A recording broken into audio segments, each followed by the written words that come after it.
Bueno, pues para mí es un placer reunirme nuevamente presencialmente con Ricardo, a quien tuve la oportunidad de conocer en prepandemia.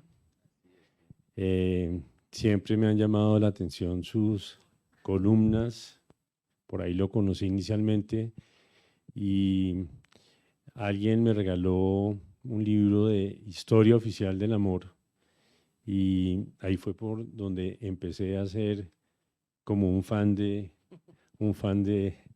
Ricardo. Entonces, pues Ricardo es una persona que creo que marcó su ruta desde el gimnasio moderno en el Aguilucho escribiendo. Tengo entendido que luego estudiaste en la Javeriana Literatura y luego estuviste en Barcelona. Eh, y, eh, pero creo que lo que es más importante y la labor es que eres papá hoy en día y creo que ese es el oficio que te da más orgullo. Entonces, como le decimos a los pacientes, ¿quién es Ricardo Silva Romero? Bueno, pues un placer estar contigo de nuevo también. Esto ya es un equipo, sin duda, hasta el punto de que tenemos uniformes. Si ustedes pueden darse cuenta, tenemos la misma chaqueta y nos habíamos puesto de acuerdo. Sí, en efecto, a mí nunca me ha molestado que me definan por los demás y entonces me produce especial orgullo cuando la gente dice ahí va el papá de Inés Silva, que pasa usualmente en los colegios, ¿no? Y eso me parece una buena definición. Y cuando era niño, me gustaba mucho cuando iba a la escuela de ingeniería donde mi papá trabajó 60 años y la gente decía, ahí va el hijo del doctor Silva. Y lo señalaban a uno. Y lo mismo cuando iba a los trabajos de mi mamá, me gustaba que me definieran. Incluso cuando decían que era hermano de mi hermano, me gustaba, que eso ya es un esfuerzo, digamos.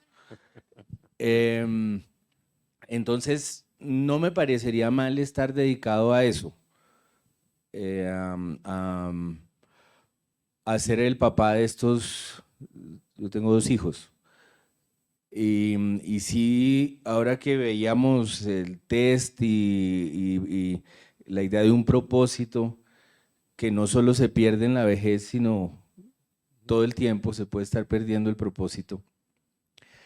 Yo tengo claro ese propósito, lo pienso en términos de contexto. ¿En qué contexto estoy viviendo yo? ¿En qué casa estoy viviendo yo? De tal modo que si tengo reveses laborales o líos de plata o lo que sea, es fácil para mí acordarme que yo estoy viviendo es en mi casa con mis hijos y con mi esposa y que eso es mi propósito. Eso me hace estar siempre con los pies en esa tierra, mejor dicho. Si, los líos económicos se resuelven, el trabajo siempre tiene reveses, pero eso está bien y eso está funcionando y eso es a lo que yo me dedico de verdad. Entonces es una muy buena definición ser papá. Es, y la meta es lograr dejar en paz a los hijos. Es un trabajo que requiere disciplina. Pero claro, mientras ellos están en el colegio o mientras ya están cada vez más grandes, entonces les interesa estar más con los amigos. Mientras todo eso, yo lo que hago y he hecho desde siempre, desde el colegio, ha sido escribir. Y, y ha sido escribir, yo creo que por descarte, mi vocación en general es inventarme cosas. Entonces, en algún momento pude haber hecho música, en algún momento pude haber pintado, a ratos quise hacer cine, pero poco a poco mi forma de ser me fue llevando a la escritura, que es, me parece, lo que me funciona mejor, lo que se parece más a mí, lo que me contiene mejor. De tal modo que hubo un momento en que ya no se me ocurrían ideas para pintar, ni para hacer música, ni ideas para una película, sino me levantaba con ideas para una novela, usualmente. De tal modo que me dedico a escribir y en especial a hacer novelas. Bueno, pues los libros en alguna parte también leí que son actos de amor y son hijos.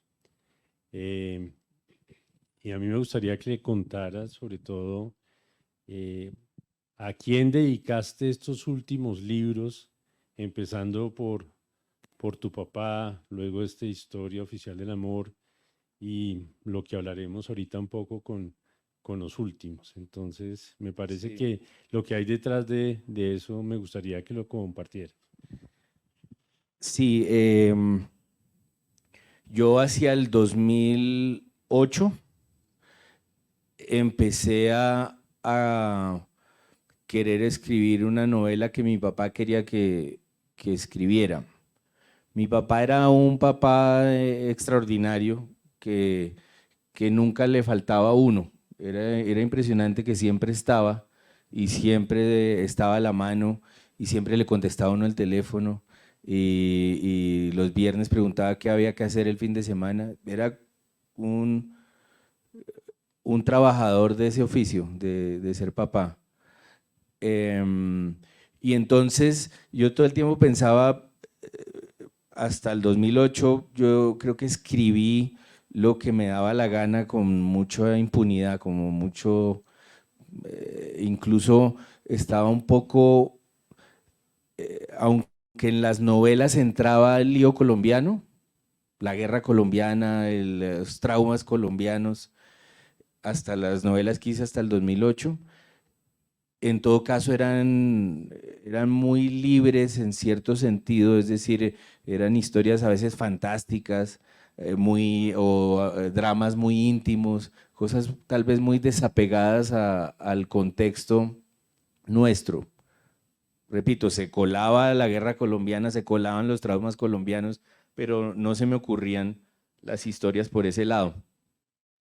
Pero hacia el 2008 empecé a pensar, quizás porque mi papá había tenido hacia el 2000 una serie de infartos pues muy graves, le quedó funcionando el corazón en un 30%. Bueno, era una cosa que a mí me producía miedo todo el tiempo. Tenía la sensación de que algo podía pasar todo el tiempo. En el 2008 me acordé de cuál era el libro que yo lo había visto disfrutar más en su vida. El libro que él más había disfrutado en su vida, que además lo leí porque me lo recomendó, era la biografía de José Asunción Silva, que escribió Enrique Santos Molano. Hay una conexión entre el Silva que yo tengo y el Silva de José Asunción Silva, que yo no sé explicar muy bien, pero mi tío Guillermo lo sabía muy bien, el hermano de mi papá. Y entonces ellos siempre estaban cazando historias de José Asunción Silva. Y esta biografía de Enrique Santos Molano, que es una biografía de unas 1000 y pico de páginas, se llama El corazón del poeta, ese libro, tiene 300 páginas, las últimas 300 páginas son el intento de probar que Silva no se suicidó, ya que estábamos en el tema además, sino que lo mataron. Es toda una investigación de 300 páginas, una reconstrucción.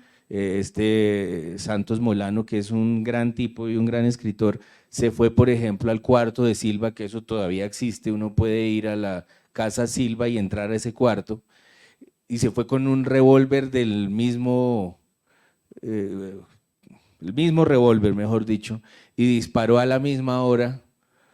Y lo primero que demostró fue que pues, toda la Candelaria se despertó aterrada. 3 de la mañana, un disparo. Esto lo hizo 100 años después de la muerte de Silva. O sea, en una Candelaria diferente, ruidosa, con restaurantes, con bares, con un montón de vida. Bueno, el punto es que en 1896, cuando Silva murió, nadie escuchó el disparo. Y él quería demostrar que eso era imposible. en la Bogotá de 1896, en donde a duras penas había campanarios, y muchos campanarios, eso sí. Nadie escuchó ese disparo. Y de ahí él arranca una investigación que es pues, fascinante, en la que al menos le queda a uno la duda. Él desmonta todas las causas posibles de suicidio, que estaba enamorado de la hermana, pues eso es una tontería. Él demuestra pues que estaba enamorado era de toda su familia, del papá, de la mamá, de la otra hermana, que era un tipo como típicamente colombiano, digamos, enamorado de su familia y entregado totalmente a lo que había que hacer por sacar adelante a todo el mundo allí. Prueba que las deudas ya las había acabado de pagar, que es otra causa que han encontrado para ese suicidio. En fin, Santos Molano desmonta eso en esa biografía de Silva y era el libro favorito de mi papá y yo me lo leí y cuando empecé a pensar en qué escribirle, pensé que podía ser interesante la novela del asesinato de Silva, que eso le iba a gustar.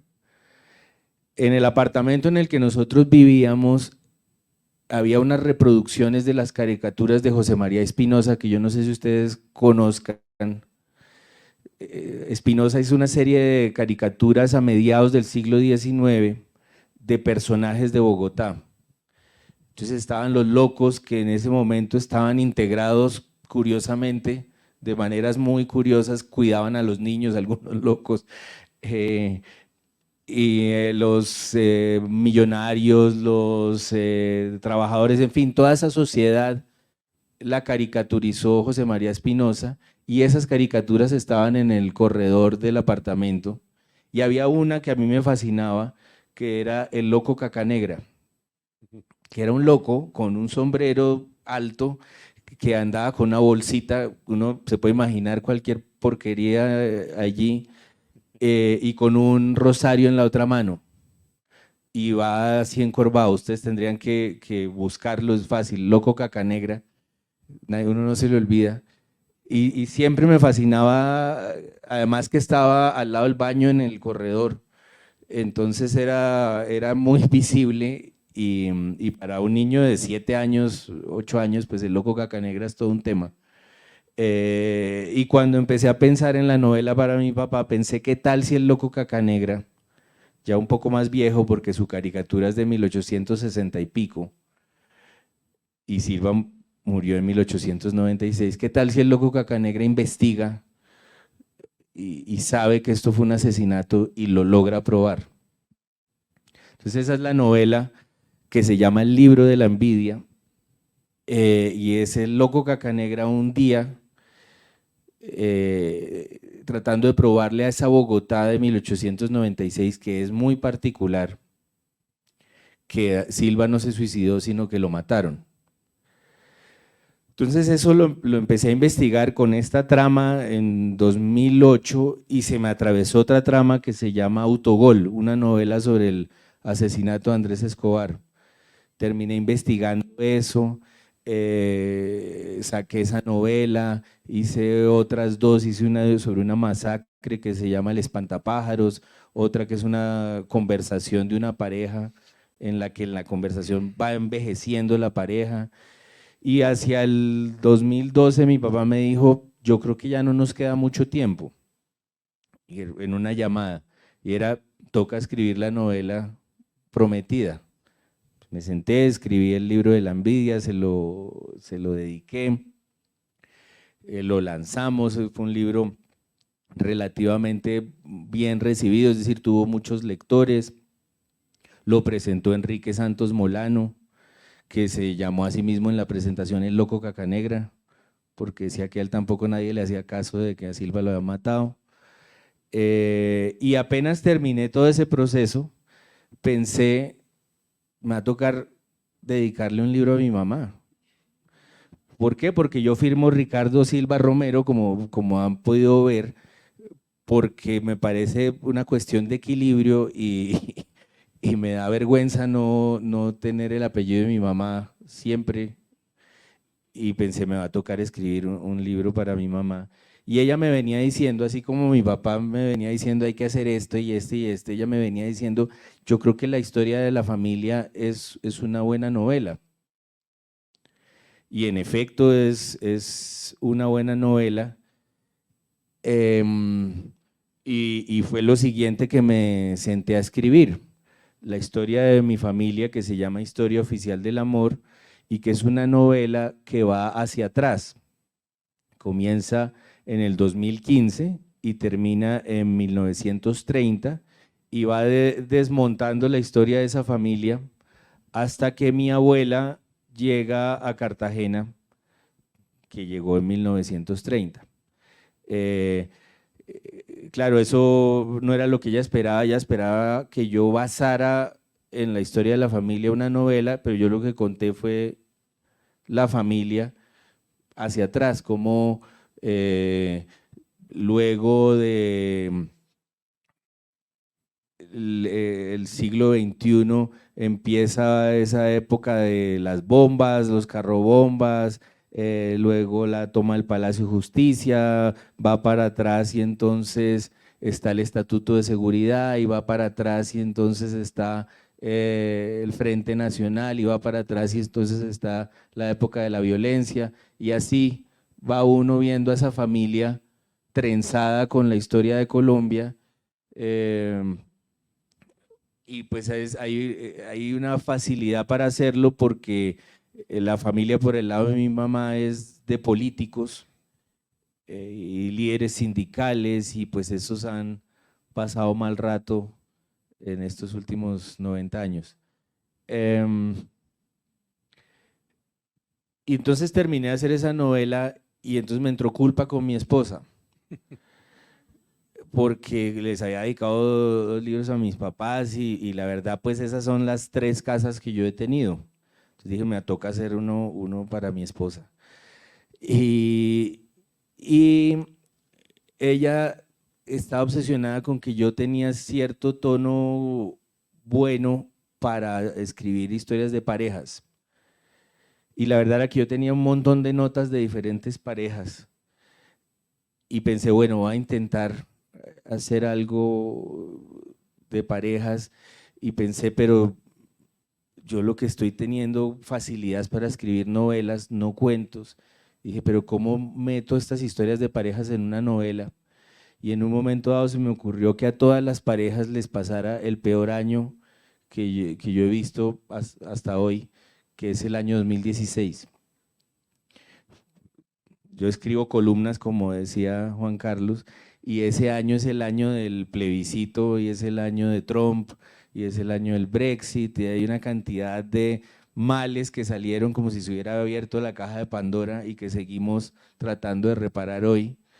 Y entonces me pareció, estas parejas tienen en común que están lidiando el año 2016, que es además un año en que las redes sociales ya pues estallaron por completo y ya empezaron a usarse, y Trump y el Brexit y el plebiscito lo prueban, empezaron a usarse para las posverdades, las noticias falsas, pensamientos de manada, todas estas bodegas que han vuelto tan violento estar allí.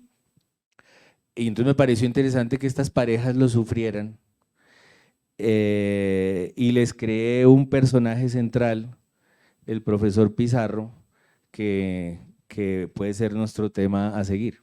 Bueno, voy a interrumpir ahí a Mauricio porque nos abre algo muy importante y es que a todos los que estamos en salud mental nos interesa mucho una parte del examen mental que se llama el pensamiento. Y el pensamiento mágico es algo que nos resulta muy llamativo. Y entonces me preguntaba, ¿tu papá siendo físico leía el tarot? ¿Sí? Y entonces empieza el tema de, en tus últimas novelas, de año bisiesto, año siniestro.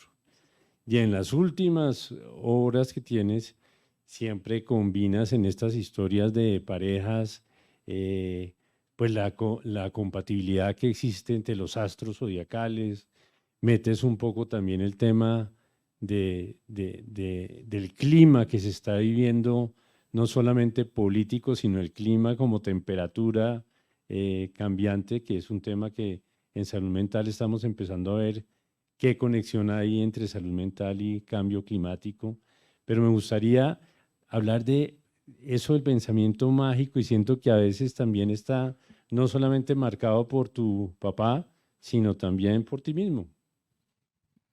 Sí, y mi papá leía el tarot y era buenísimo. Y leía la mano y leía la letra y entonces eso le resolvía las comidas incómodas, como que llegaba gente que él no conocía y terminaba leyéndoles la mano y pidiéndoles que escribieran en un papel y analizándoles la letra. Y, y en el tarot se portaba pues como haciéndole terapia, que es lo que se supone que es el tarot, más que algo para adivinar el futuro. Se supone que es una confrontación de un retrato de la vida que uno está viviendo. Eso es lo que hacen los tarotistas que se lo toman en serio. Y él, pues era de verdad un científico, un físico muy serio, dirigió el departamento de física de la Nacional mucho tiempo, luego pues fue profesor de física 50 años en la Escuela de Ingeniería y donde fue rector también mucho tiempo. Pero le fascinaba, yo creo que le divertía mucho también la lectura del tarot, cambiaba un poquito de voz. Él era, si ustedes lo hubieran conocido, era un tipo muy divertido, pero muy en su lugar. Es decir, un señor que se afeitaba todos los días y se ponía corbata todos los días y le decían el doctor Silva, o sea, era un señor serio. Pero, pero cambiaba de voz cuando leía el tarot y era verdaderamente gracioso de ver. Muy articulado, la gente salía fascinada de la lectura del tarot y pasaban las cosas, además, también alcanzaba a decir cosas que sí le pasaban después a las personas, cosas tan concretas como usted va a tener un lío con la policía, y pasaba el lío con la policía, o sea, eran cosas, no cosas generales de esas que después uno acomoda a su gusto, como va a tener ciertos problemas y va a sentirse mal, pues uno siempre va a tener ciertos problemas y va a sentirse mal y eso es un vaticinio que yo les puedo hacer a todos en este momento. No, esos vaticinios eran más precisos, más concretos y funcionaban. Eso puede significar que yo no le tengo lío a creer en todo, a creer en todo lo que me sirva para sentirme mejor o para confrontarme mejor o para entenderme mejor. Yo puedo acudir eventualmente a la carta astral o al tarot o al eneagrama, modos de conocerse a uno mismo que no me producen vergüenza, a pesar de toda una vida en la academia, no me producen vergüenza ni me parecen menos útiles. Formas de terapia extrañas, me las puedo creer y también las puedo ver con cierto sentido del humor. Es decir, si Mercurio está retrógrado, yo no dejo de hacer cosas, yo salgo adelante, me levanto, me baño, no me echo a esperar a que pase. Pero sí me parece interesante que eso sirva, que eso pueda servir por momentos y entonces eso es lo que está allí, por ejemplo, en Cómo perderlo todo, que todos los personajes están definidos por su signo. Se dice, esta persona es Tauro y entonces le fascina vivir y comer y es terco. Juega con los signos, de tal modo que cuando he ido a clubes de lectura, por ejemplo, fue un club de lectura con unos abogados un día sobre este libro, y un tipo arrancó el club diciéndome, esta novela no es seria, como una novela puede valerse de los signos zodiacales que son una basura, y así arrancó el club. Y la verdad es que yo creo en todo, pero en las novelas todo sirve a la historia, y allá es un juego con eso, más allá de si eso aplica o no, si los astros sí nos afectan o no. Yo, como les digo, creo en todo y al tiempo tengo humor sobre esos asuntos por si acaso. Uno nunca sabe si eso si es verdad. Eso podría significar lo que tú dices, algo como el pensamiento mágico, pero a mí me gusta la expresión, por lo que mi vida ha sido la investigación de la estructura dramática, de la ficción y de la narración, de la pregunta de cómo hago para que la gente agarre este libro que se ve gordísimo. Ahí todo el mundo empieza a temerle a este libro solo con verlo, porque son 600 y pico de páginas. Entonces la pregunta de mi vida es cómo hago para que la gente se lo termine, para que lea todas esas páginas. Y entonces mi investigación de la vida se llama la estructura dramática, que se la enseñan a uno en el kinder, y es el principio, el medio y el fin. Pero por supuesto eso tiene sofisticaciones. El principio tiene que tener ciertas cosas y tiene que acabar en cierto momento. El medio tiene ciertas condiciones para que la gente siga allí, y el fin también tiene que funcionar y tiene que llevarnos a lo que se llama el clímax. En fin, eso tiene una cantidad de cuestiones que a mí me fascina aprender, de tal modo que prefiero la expresión pensamiento dramático a pensamiento mágico en este caso. Okay. Y es el pensamiento que está convencido de que todo pasa por algo y para algo, que es lo que pasa en la construcción de una novela. Lo que yo hago en la página 20 me sirve y lo recojo en la página 400.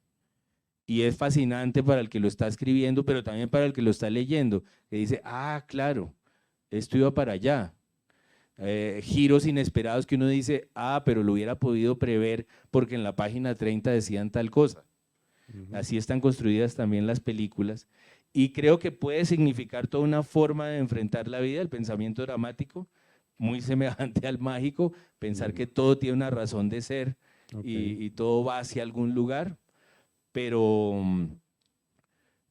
sí tiene ese giro que tiene que ver con la construcción de la narración y como una especie de fe en la ficción.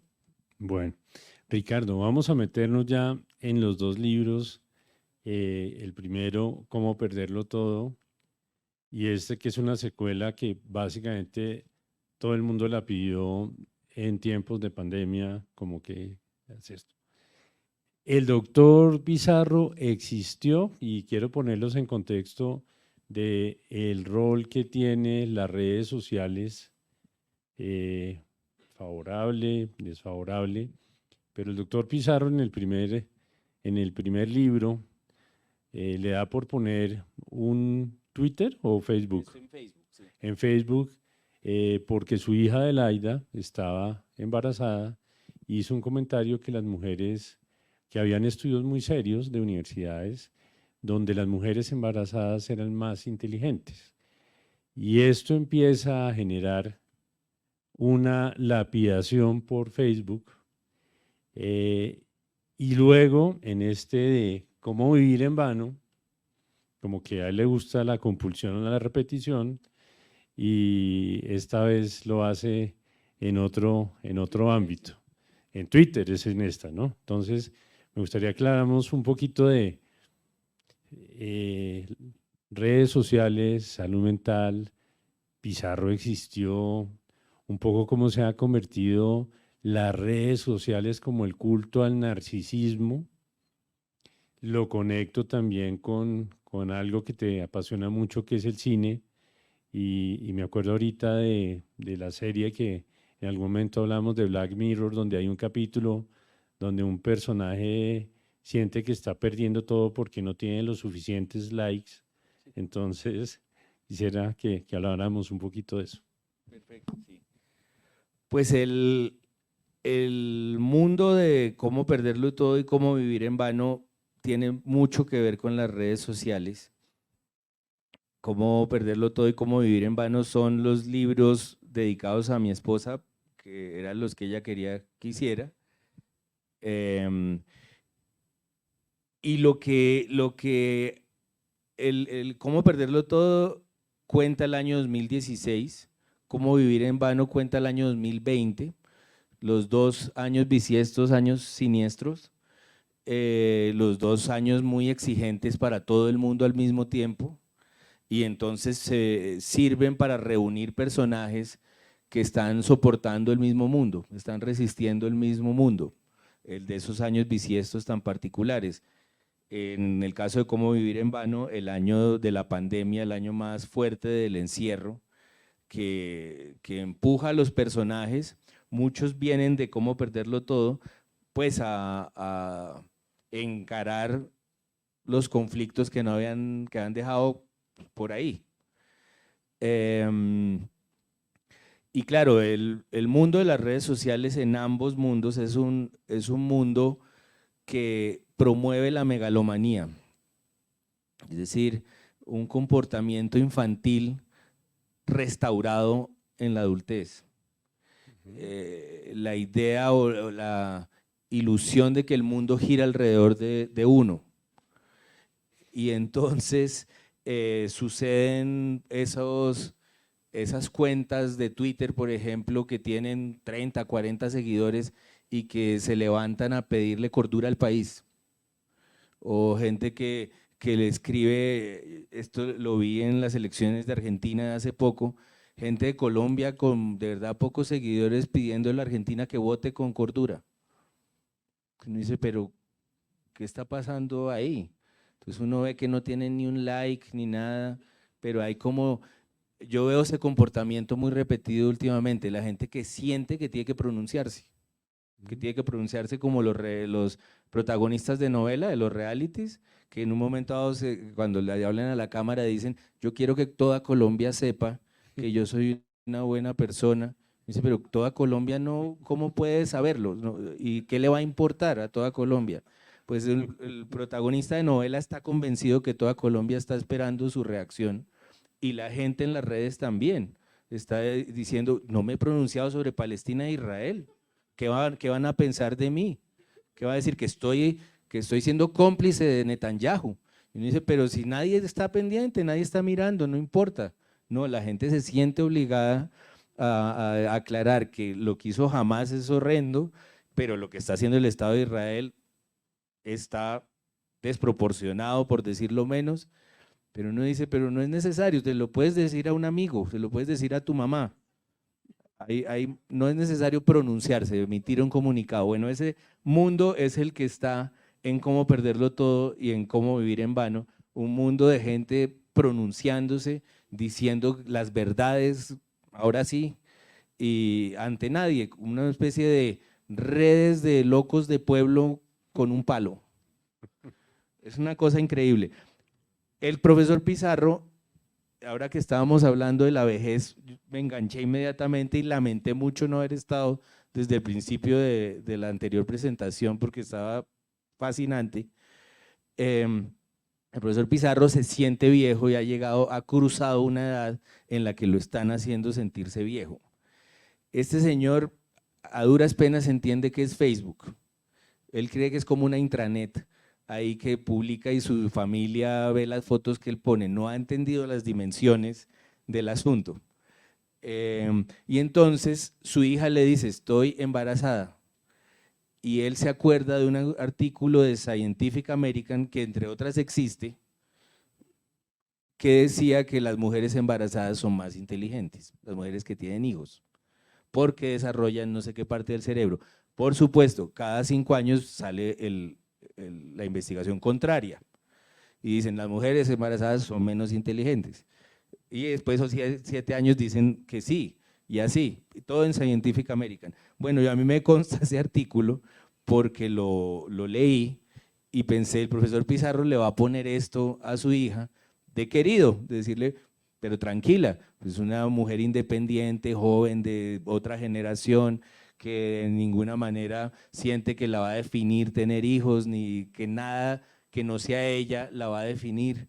Y entonces él sabe que ella debe estar preocupada por haber quedado embarazada y por todo lo que viene, y le pone ese artículo en Facebook sin imaginar que está lanzándolo en el año 2016, en el que sus colegas de la Departamento de Humanidades de Filosofía van a pensar que él pues está haciendo un gesto machista.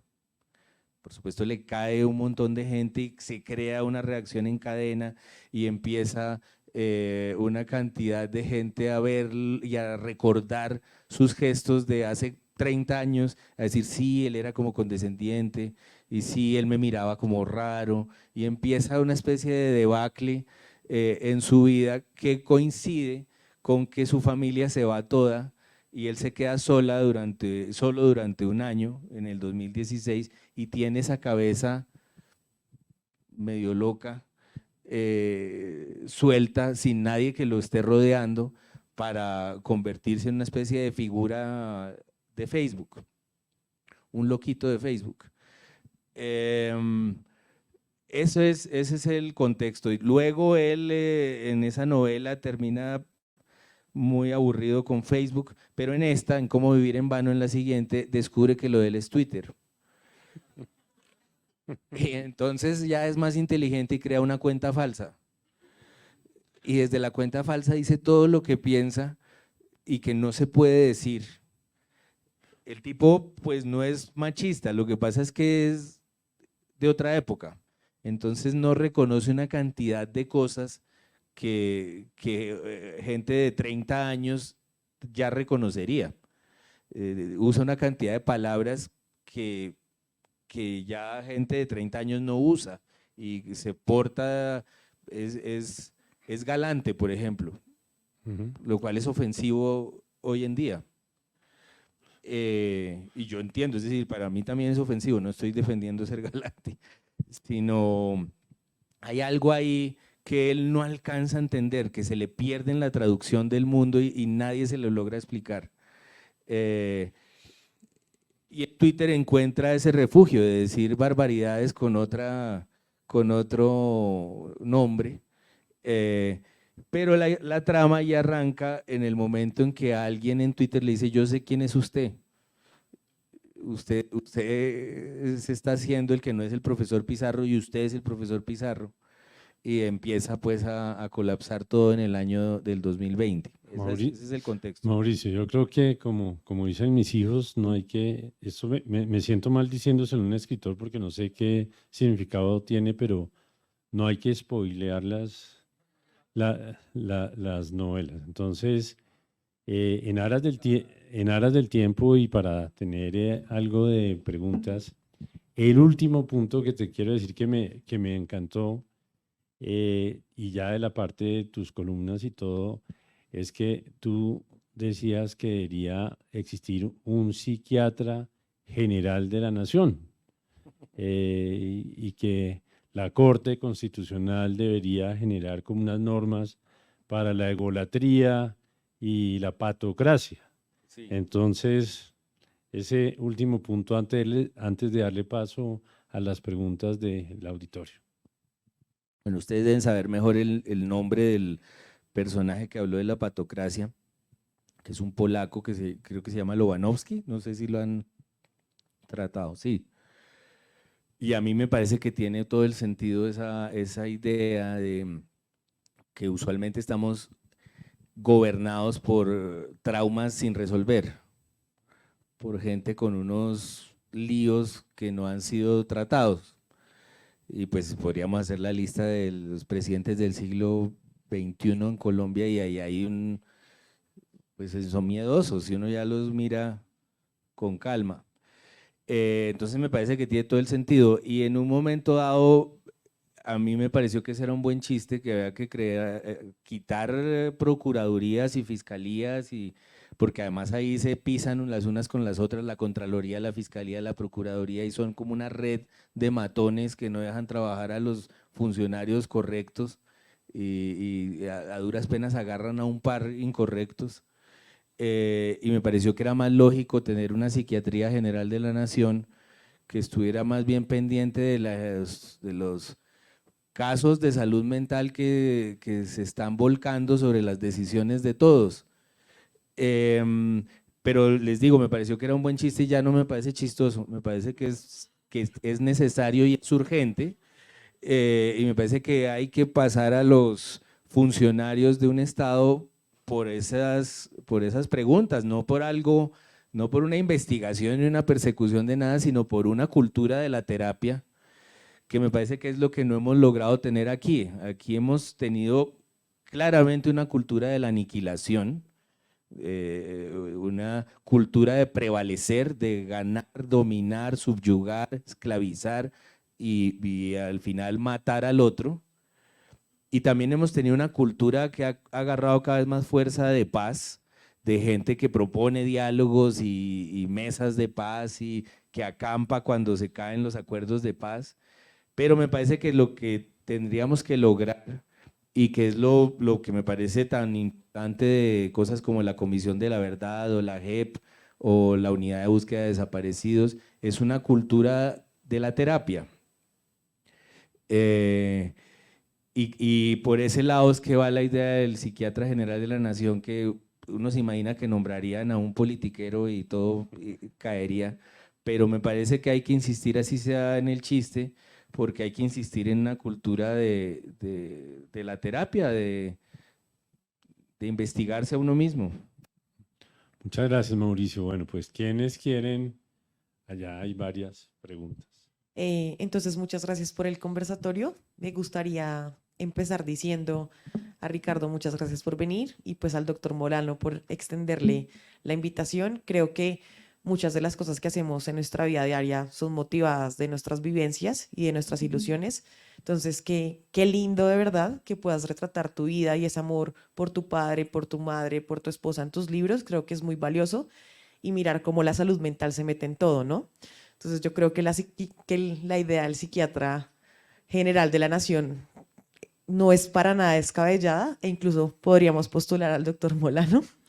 Y acá le damos paso pues a la doctora Coral, que pues quiere decir queda algo. nombrado. Perdón, lo curioso es que Daniela es residente y lee el tarot. Con Paola. Genial, genial, genial. Muchas gracias. Me parece muy interesante preguntar sobre Memorias Ilustradas, porque en Cómo Perderlo Todo tenemos personajes, pero Memorias Ilustradas es hablarle a uno mismo y hablarle a personas sobre algo que de alguna manera nos afectaría a todos. ¿Cómo fue ese proceso de Memorias Ilustradas sin un personaje? Bueno, Memorias Ilustradas es un libro que sirve como agenda de cada año. Y parte de la misma tarea que empezó cuando la revista Credencial, que es una revista que me pide colaboraciones porque tiene que ver con el tiempo, el periódico en el que yo pues, he escrito mi columna desde el 2009. La revista Credencial me dijo, usted que habla del tarot y que tenía un papá que leía el tarot, todo esto que acabamos de hablar, ¿por qué no vaticina qué va a pasar en el año 2020? Entonces le dije, yo no leo el tarot, yo no tengo ni idea, pero acabo de conocer a una astróloga extraordinaria que se llama Diana Ramírez. La acabamos de conocer porque Cómo Perderlo Todo tuvo un podcast de unos 8 capítulos, 9 capítulos, y uno fue con Diana, y Diana en ese capítulo del podcast decía, es que estos años han sido duros, pero espérense al 2020. Y entonces nos quedó sonando todo esto, y cuando Credencial me llamó, yo dije, bueno, voy a llamar a Diana.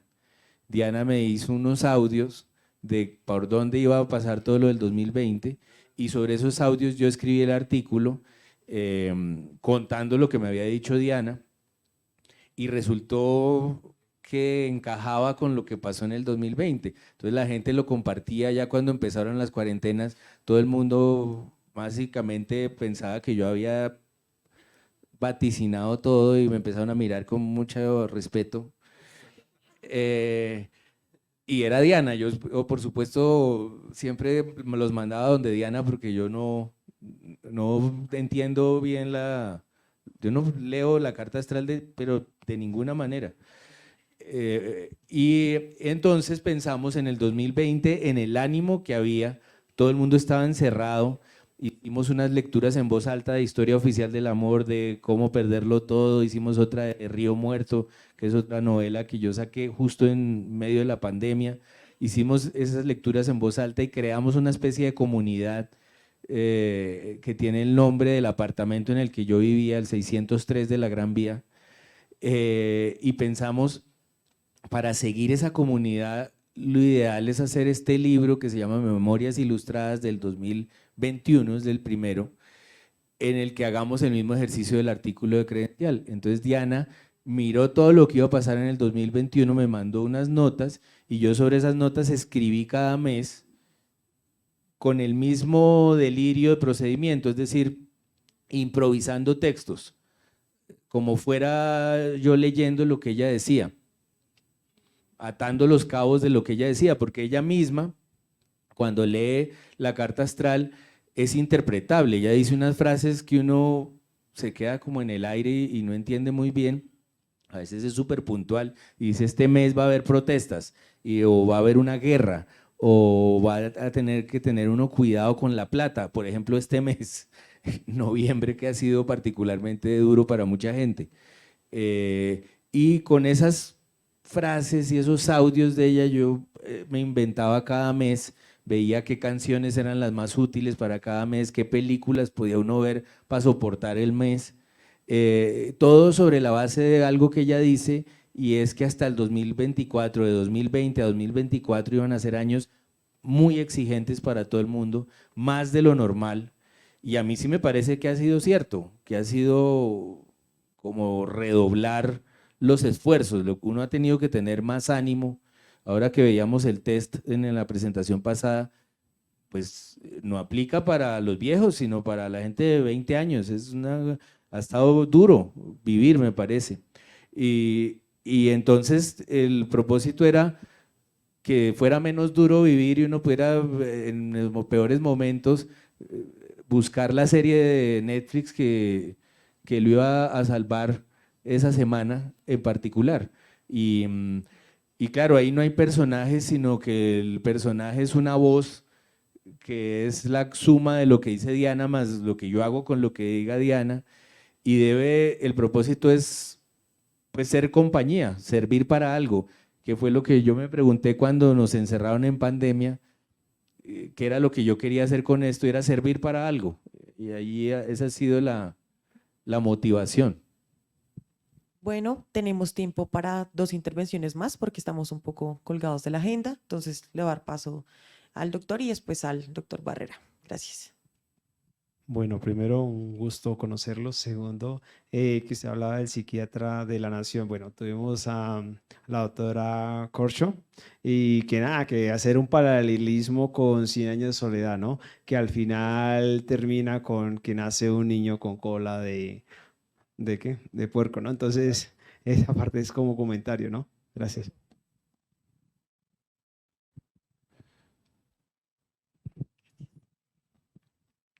A ver, ¿qué?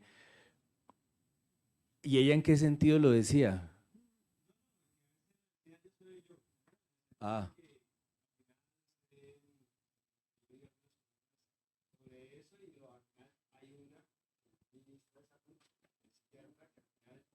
Ah, como si ya fuera ella una psiquiatra general de la nación, o no, o una enloquecedora general de la nación. A mí el tema de la doctora Corcho me fascina, reuniendo el tema de cómo perderlo todo y cómo vivir en vano, cómo las redes enloquecieron a un montón de gente y nos quitaron un placer en la vida que era no tener ni idea qué pensaban los demás. Es decir, uno se subía al ascensor de la casa, del edificio donde uno vivía, el ascensor, y no tenía ni idea que el vecino de arriba era un facho, sino que era un tipo querido, lo saludaba a uno, simpático, buenos días, uno le decía buenos días y se acababa. Ahora uno llega, saluda al vecino y sabe que en Twitter puso: hay que acabar con todo el mundo, había que bombardear tal cosa, y uno dice: qué miedo este tipo. Y antes la gente era más bien amable en el bus, en todo. Ahora uno sabe todo lo que piensa todo el mundo. Entonces César Augusto Londoño, que es un comentarista de fútbol que a mí me fascinaba cuando era chiquito y oía la barra de las 13, ahora es un tipo más bien como de derecha, y uno dice: ah, qué pereza César Augusto tan querido. O sí, uno ve una gente, es decir, el activismo de las redes arruinó a un montón de gente. Hace poco leí un artículo en The Atlantic, el medio gringo, diciendo: el activismo está arruinando la escritura de los escritores, porque empieza a haber novelas para demostrar puntos de una agenda o de una ideología, y no una exploración de lo humano. como por ejemplo en Cómo perderlo todo, yo tengo, como es el año del plebiscito, tengo una cantidad de personajes que votan que no, que en la vida real para mí serían imperdonables, o incómodos al menos. Gente, en Cómo perderlo todo hay trompistas queridos y uribistas que no le caen uno mal. Es un milagro de la ficción y de la literatura. Y es el esfuerzo que uno hace cuando se sienta a hacer ficciones, de no tener agenda, de que todo el mundo tenga la razón. En la ficción la gracia es esa, que en una discusión ambos tienen la razón. Uno no está usando una escena de una novela para ganarle a nadie, ni para probar que sus ideas son mejores que las de los demás, sino está investigando a las personas e inventando personas posibles. Y esa es la gracia. Pues el activismo arruina a un montón de gente y claro, la doctora Corcho era una activista de redes brutal, hasta interesante. En los momentos cumbres de la pandemia era una voz por lo menos que sonaba fuerte y que servía, pero ya uno en el gobierno no puede ser activista, es como ya uno de novelista no puede ser activista. Yo si uso Cómo perderlo todo para demostrar que tenían razón los del sí, es un texto absolutamente pobre. La gracia es ver por qué los del no votaban no, y qué razones había dentro de ellos y por qué muchos tenían razón de votar que no.